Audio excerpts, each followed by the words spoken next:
آیا نہ ہوگا اس طرح حسن و شباب ریت پہ گلشن فاطمہ کے تھے سارے گلاب ریت پہ۔ تو یہ شہادت کے واقعات کیوں رونما ہوئے، کیوں واقعہ کربلا رونما ہوا، مختصراً اس کی طرف توجہ کر کے اپنی گفتگو کو سمیٹنے کی کوشش کروں کہ حاضرین محترم، حضور علیہ الصلوۃ والسلام جن کو رب ذوالجلال نے عالم الغیب و شہادہ بنایا ہے، ہر چیز کا علم اور صبح قیامت تک کیا کیا ہونے والا ہے وہ سب کچھ نوازا تھا، تو حضور نے اپنے سر کی آنکھوں سے جو کچھ دیکھا تھا یا جو مشاہدات میں تھے، حضور نے اس کا اپنے برسبیل تذکرہ ذکر بھی فرمایا، یہ بھی فرما دیا کہ میرے بعد 30 سال کا جو دور ہوگا وہ خلافت کا ہوگا، اس کے بعد ملوکیت اور بادشاہت کا آغاز ہو جائے گا، اور بادشاہت میں ہوتا یہ کہ بادشاہ کی اولاد بادشاہ بنتی ہے، نسل در نسل سلسلہ چلتا ہے، اور خلافت میں یہ بالکل اس کے برعکس ہے۔ صدیق اکبر گئے تو اپنے بیٹے کو نہیں بنائے تھے، حضرت عمر گئے تو اپنے بیٹے کو جو پینل بنائے تھے اس میں اپنے بیٹے کو نہیں رکھے تھے، حضرت عثمان گئے تو اپنی اولاد کو اپنے خاندان کو نہیں رکھے تھے، حضرت علی اسی طرح یعنی خلفاء کے اندر نہیں ہوتا، خلافت میں لوگ اپنے طور پر ڈیسیشن دیتے ہیں کہ کون مناسب اور بہتر ہوگا، اس کو آگے بنا کر اپنا پیشوا رہنما منتخب کرتے ہیں، تو حضور پہلے بتا دیے میرے بعد 30 سال خلافت کا دور ہوگا، اس کے بعد ملوکیت یعنی بادشاہی دور کا شروع ہو جائے گا آغاز۔ چنانچہ خلفائے راشدین جنہیں ہم یہ عمومی طور پر ائمہ یعنی جس طرح ہم 4 خلفاء کا جو شمار کرتے ہیں اور انہی میں حضرت امام حسن بھی آتے ہیں، وہ 6 ماہ تک خلیفہ رہے، اس کے بعد انہوں نے اپنی خلافت کو حضرت امیر معاویہ رضی اللہ عنہ کے حق میں اپنے آپ کو مکمل سپرد کر دیا۔ آپ کے 6 ماہ کو اگر شامل کریں تو پورے مکمل 30 سال جو حضور نے وعدے فرمایا تھا وہ عدد مکمل ہوتا ہے۔ اس کے بعد یہاں سے عملی بادشاہت کا آغاز ہو چکا تھا، خلافت کے بعد بنو امیہ کا دور کا یہاں سے آغاز ہوا، اگرچہ کہ حضرت امیر معاویہ رضی اللہ عنہ صحابہ رسول ہیں اور امت کے لیے کہا جاتا ہے کہ ماموں ہیں یعنی پوری امت کے، اور اسی بنا پر مسلمانوں کے لیے لازم اور ضروری ہے کہ ان کا ادب احترام کریں، ان کی شان میں بے ساختہ کچھ کلمات کا استعمال نہ کریں، کیونکہ صحابی ہیں، اللہ تعالیٰ نے ان کے لیے وعدے فرما دیا وَكُلًّا وَعَدَ اللَّهُ الْحُسْنَى، اللہ ان کے ساتھ بھلائی کا معاملہ کر دیا ہے۔ تو ایسے لمحات میں فی زمانہ کچھ لوگ ایسے بھی پیدا ہوئے ہیں ہمارے یہاں جو ہمارے درمیان میں رہتے ہیں، ان پر بھی زبان دراز کرتے ہیں، رب جن کے لیے کہہ دیا وَكُلًّا وَعَدَ اللَّهُ الْحُسْنَى، اللہ ان کے ساتھ حسن بھلائی کا معاملہ کرنے کا وعدہ کر لیا ہے، تو تم کون ان کے بارے میں اپنی زبانوں کو دراز کرنے والے، وہ اور ان کا رب جانے، تو اسی لیے یاد رہے ان کے معاملات کے اندر کبھی مداخلت نہ کریں۔ اب اس کے بعد کا جو دور تھا انہوں نے اپنے بیٹے کو جانشین کے طرف متعین کیا، لوگوں نے اعتراض کیا، بات ہوئی رہ گئی، لیکن جیسے آپ کا وصال ہوا اس کے بعد کے حالات پراگندہ ہونا شروع ہوئے۔ اہل مدینہ جس میں امام حسین رضی اللہ عنہ رہا کرتے تھے اور یہاں کے باشندگان میں آپ کا شمار ہوتا تھا، اور دیگر اجل صحابہ کے اولاد بھی یہاں پر رہا کرتے تھے، تو ایسے لمحات میں یہ بڑا عزیز ترین مقام تھا حجاز مقدس میں، لوگ اس جانب اپنی حرص بری نگاہوں کے ساتھ انہیں دیکھا کرتے تھے۔ ایسے لمحات میں جیسا حضرت امیر معاویہ کا وصال ہوا، لوگوں کے خطوط پر خطوط حضرت امام حسین کی طرف آنا شروع ہوئے اور آپ ان کی طرف مائل ہوئے، لیکن ایسے لمحات میں کچھ افراد تھے جو صحابہ کی اولاد تھی یا صحابہ میں سے تھے، اگر ان میں سے ایک بھی فرد اپنی خلافت کا اگر اعلان کر دیتا تو کوئی انسان یزید کی خلافت کے لیے آگے اپنا ہاتھ نہ بڑھاتا۔ ان میں سب سے سر فہرست امام حسین تھے اور دیگر خلفاء کی بھی کچھ اولادیں تھیں جو اس وقت میں بڑے بزرگ ترین لوگوں میں سے شمار ہوتے تھے۔ تو حاکم مدینہ اس کے پاس یزید کی طرف سے فرامین آنا شروع ہوئے، حکم پر حکم، آرڈر پر آرڈر آنا شروع ہوا کہ خاص کر ان افراد کے نام سلیکٹ کیے گئے، ان کے ساتھ میری بیعت لے لینا، اور اگر قبول نہ کرے تو ان کے سروں کو تن سے جدا کر دینا۔ اس کے بعد بات جب آگے بڑھتے رہی، حاکم مدینہ نیک بخت انسان تھا، وہ جو حکم آتا امام حسین کے سامنے اس کو آیا بیان رکھ دیتا۔ بات جب آگے بڑھنے لگی تو اس کے بعد آخر حکم اس طرح آیا کہ یا تو بیعت یا قتل، اگر ان کے سر کو تن سے جدا کر کے امام حسین کے اگر بھیجو گے میرے پاس بہت کچھ سرفرازیاں کروں گا۔ وہ حکم بھی حاکم مدینہ نے آپ کو بلا کر بتا دیا، بولے میں کیوں کروں، آپ نے فرمایا کہ میں اس کے ہاتھ پر میں کیوں بیعت کروں، جو لوگوں کی رائے اور مشورہ ہوگا اس پر عمل کیا جائے، کیونکہ اس کی جو حالت تھی وہ سب پر آیا بیان تھی۔ یہ نمازوں کا ترک کرنے والا تھا، وہ رشتے جو اسلام میں عورتوں سے منع ہے اس کے جائز قرار دیا تھا، اور اکثر شراب کے نشے میں دھت رہا کرتا تھا۔ بلکہ ایک روایت میں یہاں تک آیا کہ امام حسین کے لیے ہی عراق کی بنی ہوئی شراب کا جام آگے بڑھایا تھا۔ ذرا غور کریں، اس کے اوپر لوگ کہتے ہیں کہ یہ امیر المؤمنین تھا جس کی زندگی کا چٹا بالکل کھلا ہے، اس کو بچانے کی لوگ کوشش کرتے ہیں فی زمانہ، لیکن وہ لاکھ بچانے کی کوشش کریں لیکن ہونے والی چیز نہیں ہے، تاریخ شاہد ہے۔ اس کے باوجود بھی لوگ کوشش کرتے ہیں اس کو بچانے کی، لیکن یاد رہے جس کے بارے میں امام حسین نے اپنی سر کی آنکھوں سے دیکھا تھا، جس کی حالات کو، حرکات اور سکنات کو، جس کی نجاستوں کو اور جس کی گندگیوں کو، تو ایسے لمحات میں یہ امام حسین کا مبارک ہاتھ اس کے ہاتھ کی طرف کیسے بڑھتا، اس کی بیعت کو آپ کیسے قبول کرتے؟ آپ نے سرے سے انکار کر دیا۔ بات یہیں پر نہیں رکی، یہاں آپ کے لیے آب و دانہ تنگ ہونا شروع ہوا تو لوگوں نے مشورہ دیا کہ آپ مکے کی سرزمین کی طرف چلے جائیں، حرم ہیں، محفوظ رہیں گے۔ چنانچہ آپ مدینے کی سرزمین کو چھوڑ کر مکے کی طرف کا آپ نے قصد و ارادہ کیا۔ جب جا رہے تھے حضور علیہ السلام کے بارگاہ میں حاضر ہوئے اور صلاۃ السلام عرض کیا۔ اب انسان کے اپنے جو دکھڑے ہوتے ہیں وہ اپنوں کے سامنے ہی تو ذکر کیے جاتے ہیں، والد تو ہے نہیں جن کے سامنے ذکر کریں، ماں کا آنچل بھی نہیں ہے کہ جس کے اندر ہم چھپ کر اپنے سایہ میں لے لیں، بھائی کا جو سرپرستی کا ہاتھ تھا وہ بھی نہیں رہا۔ اب پریشان ہیں کہ اپنا مورث اور غمخوار کس کو بنائیں، تو حضور کی قبر پر حاضر ہوئے، روضہ اطہر پر، اور اپنا جو دکھڑا تھا ایک ایک کر کے ذکر کرتے رہے۔ نانا جان آج یہ حالت آ چکی ہے، ایک وقت وہ تھا جب آپ کی آمد ہو رہی تو یہی اہل مدینہ آپ کو طلع البدر علینا کہہ کر اپنے یہاں مبارکبادیوں کے ساتھ استقبال کر رہے تھے، آج وہی نواسے کے اوپر یہاں آب و ہوا تنگ کر دی جا رہی ہے، کیا کیا جائے؟ تو آپ حضور علیہ السلام کے یہاں اپنا دکھڑا پیش کر رہے تھے، اور کہتے کہتے آنکھ بند ہوئی اور آنکھ لگ گئی، اور روضہ رسول پر حاضر ہیں۔ حضور علیہ السلام خواب میں جل بگر ہوئے اور فرمایا کہ اپنے نواسے کے یہاں آپ فرماتے ہیں کہ حضور علیہ السلام فرشتوں کے جھرمٹ میں حاضر ہوئے، ایک آدھ نہیں کئی فرشتوں کا جھرمٹ ہے، اور حاضر ہوئے اور آ کر کہا کہ بیٹا صبر کرنا، صبر کرنا، یہاں کے آگے کے جو مراحل ہیں اس کو گزرتے چلے جانا ہے، بھلائی تمہاری اسی میں ہے کہ جنت کے اونچے رتبے مقام اور منزلیں تمہارا انتظار کر رہے ہیں، یہاں سے نکلنے کی تیاری کریے، سفر کی تیاری کریے، اور اس کے اندر تمہارے لیے خیر اور بھلائی ہے، لیکن بہت سارے آزمائشوں کے اندر تمہیں گرفتار کیا جائے گا، لیکن ہر مقام پر صبر اور استقامت، متزلزل نہ ہو، آپ کے قدم مضبوطی کے ساتھ جمائے رکھیں، اور اس کے بعد پھر ہماری ملاقات ہوگی۔ وہ جنت کے جو اونچے رتبے ہیں، جو مقامات ہیں، جو منزلت ہے، ان مراحل کو طے کرنے کے بعد تم کو وہاں تک پہنچنا ہے۔ تو آپ نے خواب میں ہی عرض کیا یا نانا جان مجھے یہیں سے اندر لے لیں، کیوں باہر دنیا میں لوگوں کے حوالے آپ کرتے ہیں؟ تو آپ نے فرمایا نہیں بیٹا، ان مراحل سے گزرنا ہے تبھی تو وہ رتبے تمہارا انتظار کریں گے۔ اب اس کے بعد جب آنکھ کھلی تو حضور علیہ السلام کے کلمے جو تلقین کے تھے وہ نگاہوں کے سامنے تھے۔ آپ نے اپنا رخت سفر باندھا، مدینے سے مکے کی طرف گئے، وہاں کچھ وقت قیام کیا، حج کے ایام آ رہے ہیں، لیکن سرزمین حرم کو آپ چھوڑ کر کوفہ کی طرف کا آپ نے ارادہ کیا۔ کیوں؟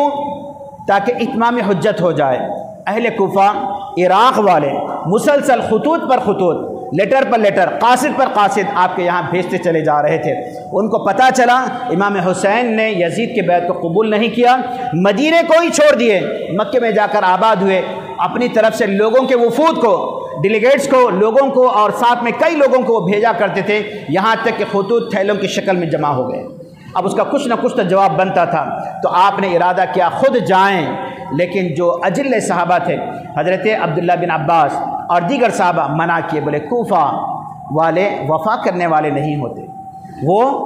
وعدہ پورا کرنے والے نہیں ہوتے، آپ مت جائیں، مناسب نہیں، ہم آپ کو کھونا نہیں چاہتے، جانا ہی ہے آپ کو تو آپ اکیلے جائیں، مردوں کو لے کر جائیں، یہ خواتین کو، یہ بچوں کو لے کر نہ جائیں،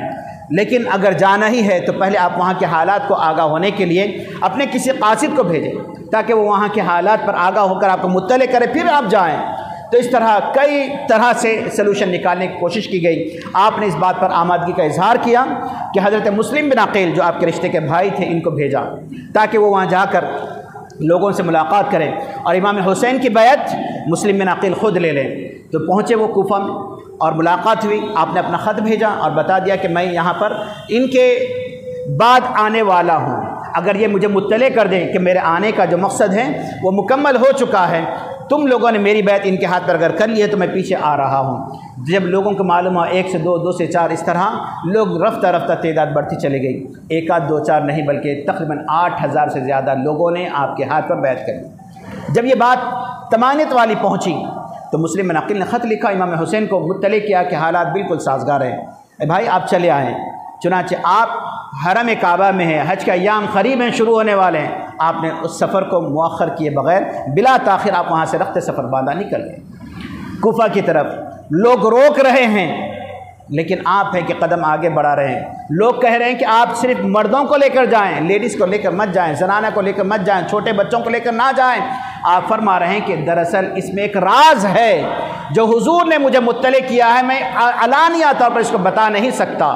جو آگے ہونے والے جو واقعات ہیں ان کو میں لیے بغیر جا نہیں سکتا۔ اگر میں علی اصغر کو چھوٹے کو چھوڑ کر جاؤں تو یہ شہید کیسے ہوگا میدان کربلا میں، اور اگر میں بیمار کو اگر ساتھ نہ لے جاؤں تو یعنی کربلا کی سرزمین کا آئی وٹنس کون باقی رہے گا، چشمدید گواہ کون باقی رہے گا؟ اگر خواتین خانہ اگر ساتھ میں نہ ہو تو اس وقت میں یہ دیکھنے والی جو خواتین ہیں، وہاں کے جو مناظر ہیں، وہ کون آگے آنے والوں کو کون مطلع کرے گا؟ تو یہ تمام چیزیں اس کے اندر پنہا تھی جس کو آپ عیاں نہیں کرنا چاہتے تھے۔ آخرکار آپ نے اپنا قصد و ارادہ کیا، نکل پڑے اور اس کے بعد کربلا کی سرزمین کی طرف آپ جا رہے ہیں۔ اس بات کی اطلاع ایسے لمحات میں کہ مسلم بن عقیل کوفہ آ چکے ہیں اور پھر وہاں کے حالات بدل رہے ہیں، ایک آدھ نئی تعداد بڑھتے چلے جا رہے ہیں، امام حسین کی بیعت کو مسلم بن عقیل کے ہاتھ پر لوگ قبول کرتے چلے جا رہے ہیں۔ یہ جب بات یزید کو پہنچی تو وہ بحران پریشان ہوا، قدموں کے نیچے سے ایسا لگا کہ تخت نکل گیا ہے، لیکن وہ ابھی تخت پر بیٹھا، سمجھ میں نہیں آیا کہ کیا کیا جائے، کس طرح باغ دوڑ سنبھالی جائے۔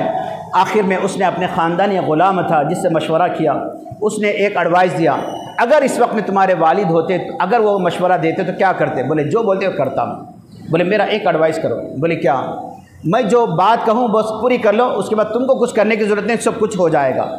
بولے کیا کیا جائے؟ تو اس نے مشورہ دیا، کوفہ کے بازو کا جو شہر ہے وہ ہے بصرہ، وہاں ابن زیاد وہاں رہتا ہے، وہاں کا گورنر ہے، اس کو وہاں کی گورنری کے ساتھ یہاں کی بھی گورنری ہینڈ اوور کر دو، وہ تم کو کچھ کرنے کی ضرورت نہیں کرے گا، وہ سب کچھ سنبھال لے گا۔ چنانچہ راتوں رات قاصد گیا، آرڈر دے دیا، اس کے بعد اس کو بتا دیا گیا، اس طرح وہ پہنچ گیا۔ ابن زیاد، عبید اللہ بن زیاد جس کا نام تھا، جو بصرہ کا تھا، اس کو کوفہ کی گورنری بھی ساتھ میں ہینڈ اوور کر دی گئی۔ وہ جب پہنچا، اب یہاں کے جو حالات تھے وہ سب کچھ خط کے ذریعے سے بتا دیا گیا۔ اب وہ بصرہ سے نکلا تھا، کوفہ کے لیے روانہ ہوا، ساتھ میں 500 لگ بھگ سپاہی تھے، وہ سب کو شہر کے باہر چھوڑ دیا۔ رات کی تاریکی میں کالا عمامہ باندھ کر لوگوں کو دھوکہ دینے کی غرض سے اندھیرے کے اوقات میں شہر میں داخل ہوا۔ اب جو انسان دیکھتا، کیونکہ ہر ایک کی نگاہ میں یہی تھا، امام عالی مقام کی آمد کوفہ میں ہونے والی ہے، مسلم بن عقیل مطلع کر چکے ہیں۔ ہر انسان یہ گمان کرنے لگا کہ یہی امام عالی مقام ہیں، کیونکہ کالا عمامہ سر پر ہے اور چہرے پر نقاب بندھا ہوا ہے، کوئی پہچان نہیں پایا، رات کی تاریکی اندھیرا ہے۔ تو بعض آگے بڑھ کر امام عالی مقام کا نام لے کر بھی اس کو سلام کرنا شروع کر دیے۔ بات یہیں پر نہیں رکی، وہ سیدھا کسی سے ملاقات کیے بغیر سیدھا گورنر ہاؤس گیا اور گورنر کو اطلاع کیا اور اس کو عہدے سے برخاست کر دیا، راتوں رات پورا کا پورا نقشہ سنبھال لیا اور پوری علاقے کو اپنی کسٹڈی میں لے لیا اور اپنی فوج، اپنی پولیس کو بھیج کر مکمل جو نظام تھا اپنے کنٹرول میں لے کر جتنے افراد امام مسلم بن عقیل کے ہاتھ پر بیعت کرے تھے،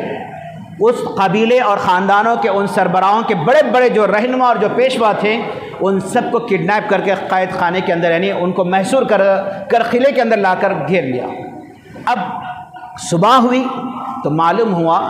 کہ فلاں قبیلے کا سردار نہیں ہے، فلاں رئیس نہیں ہے، فلاں مالدار انسان نہیں ہے، فلاں نہیں ہے، فلاں نہیں ہے، فلاں نہیں ہے۔ صبح ہونے کے بعد معلوم ہوا، لیکن جب تک حالات مکمل طور پر تبدیل ہو چکے تھے، اس کے بعد کے جو حالات تھے، انتہائی اختصار کے ساتھ میں چلوں تاکہ بات تھوڑا جلدی ختم ہو جائے، تو الغرض یہ کہ حاضرین محترم، راتوں رات حالات بدل گئے۔ امام مسلم بن عقیل کو اطلاع دی گئی کہ ایسا ایسا ہوا ہے۔ امام مسلم بن عقیل نے آواز لگائی، ایک صدا پر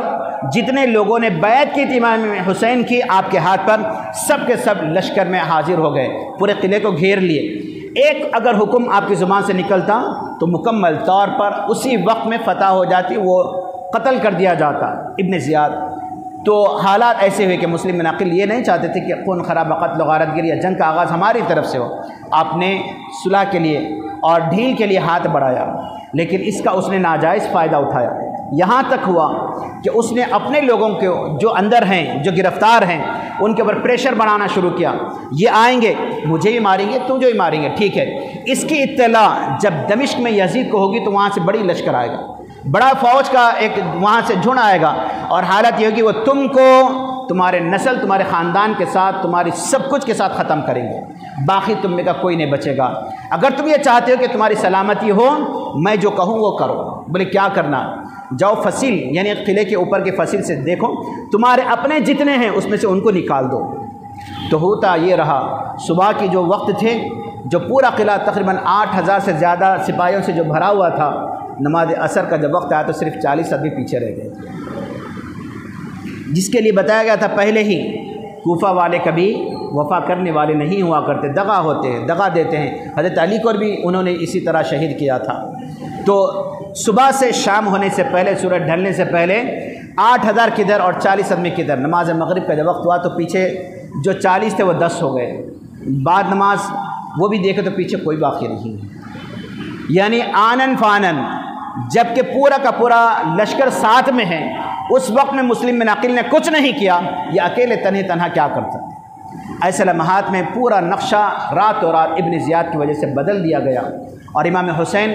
کو راستے میں بھی اطلاع نہیں ہوئی، لیکن وہ سفر در سفر کرتے ہوئے آگے بڑھ رہے ہیں۔ مسلم بن عقیل کو گرفتار کیا گیا، وہ شہید کر دیے گئے، اور ان کے سر کو بے تن قلعے کی فصیل کے دروازے میں بیچ میں معلق لٹکا دیا گیا۔ اعلان ہوا، ان کے 2 بچے تھے ساتھ میں، ان کو بھی جو لے کر آئے گا ان کو بھی انعام سے نوازا جائے گا۔ بچوں کو بچانے کی کوشش کی گئی، لیکن ایک کم وقت نے انہیں بھی گرفتار کر کے ان کے سروں کو تن سے جدا کر کے لا کر حرص اور طمع اور روپیہ پیسے کی خاطر ان کو بھی شہید کر دیا، اور بتایا گیا کہ اگر ان کی کوئی تابع داری کرے گا یا ان کے بارے میں اگر کوئی ان کی اتباع کرے گا تو ان کا بھی وہی حشر ہوگا جو ان کے سر کا ہوا۔ تو چنانچہ سب کے سب نقشہ بدل گیا۔ مسلم بن عقیل کی شہادت کی اطلاع امام حسین کو اس وقت میں ہوئی جب وہ قریب آ رہے ہیں، اپنے قافلے کو لے کر آگے چل رہے ہیں۔ لوگوں سے اطلاع ملی کہ وہ ساتھ میں تو ہیں اہل کوفہ تمہارے، لیکن ان کی تلواریں تم لوگوں کے ساتھ نہیں ہیں۔ کچھ اور آگے فاصلہ طے ہوا تو بتایا گیا کہ مسلم بن عقیل شہید ہو گئے، اور ان کے ساتھ میں 2 بیٹے تھے وہ بھی شہید ہو گئے۔ اس طرح ایک ایک کر کے آگے جب بات آگے بڑھنے لگے، قافلہ در قافلہ جب آگے بڑھنے لگا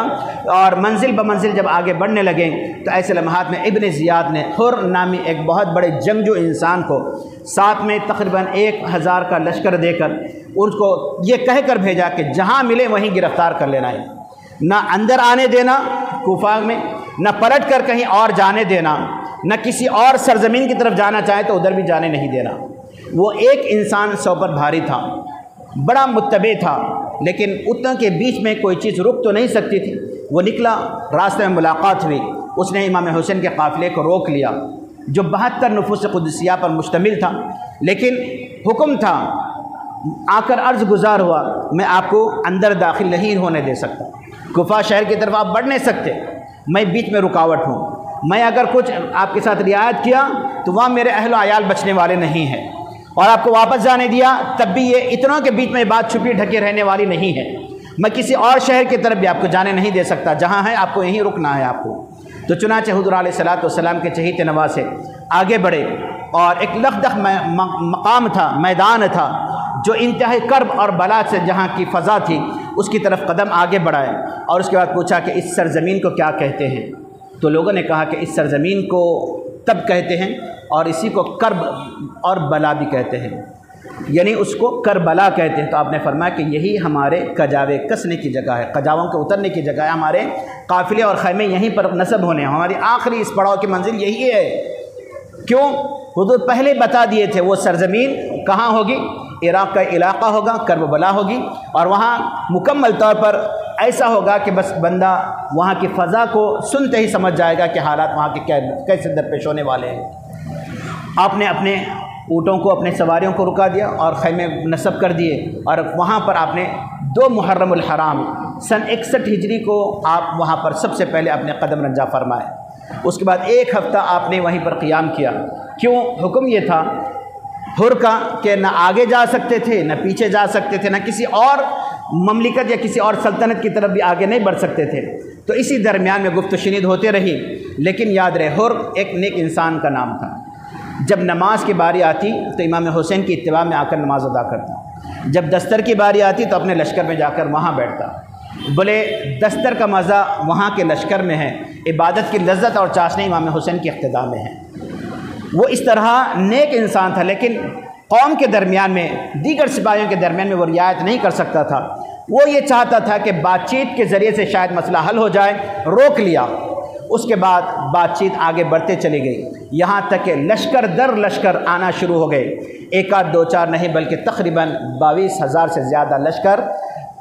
امام حسین کے ساتھ جنگ کرنے کے لیے مقام کربلا میں جمع ہو گیا۔ ادھر 72 لوگ ہیں جن کے پاس نہ مکمل ہتھیار ہے، چھوٹے شیرخوار بچے ہیں، اور جن کے پاس کھانے پینے کا اناج دانہ پانی نہیں ہے، اور ادھر ہر دن گوشت پک رہا ہے، اونٹیں کاٹے جا رہے ہیں، ان کے دستر بڑے وسیع کیے جا رہے ہیں، اور 1 آدھ 2 4 نہیں 22,000 کا لشکر ادھر 72 لوگوں کے ساتھ جنگ کرنے کے لیے آمادہ ہو گیا۔ بات یہیں پر نہیں رکی، گفت و شنید کے ذریعے سے حر نے تو یہ چاہا تھا کہ بات چیت حل ہو جائے، لیکن بات حل نہیں ہوئی۔ آخرکار 7 تاریخ آ گئی۔ اس کے بعد آپ کے لیے یہ حکم آیا کہ ان کو دریائے فرات پر پہرے لگا دیے جائیں، پانی بند کر دیا جائے، کیونکہ جنگ کے ارادے سے جاتے تو ہتھیار لے کر جاتے، لشکر جرار ساتھ میں لے کر جاتے، جوانوں کی فوج لے کر جاتے، جنگ کے ارادے سے قطعی طور پر نہیں گئے تھے۔ یہ لوگ وہ جان لیں جو یہ کہتے ہیں کہ 2 شہزادوں کی جنگ تھی، تو جنگ اگر وہ ہوتی تو آپ جنگ کے لیے شہزادوں کو یا عورتوں اور خواتین کو نہیں لے کر جاتے تھے، جنگجوؤں کو ساتھ میں لے کر جاتے تھے، جنگ کے آزما لوگوں کو لے کر جاتے تھے۔ وہ کچھ نہیں ہوا تو پتہ یہ چلا کہ آپ کو بلایا گیا اور دھوکہ دیا گیا۔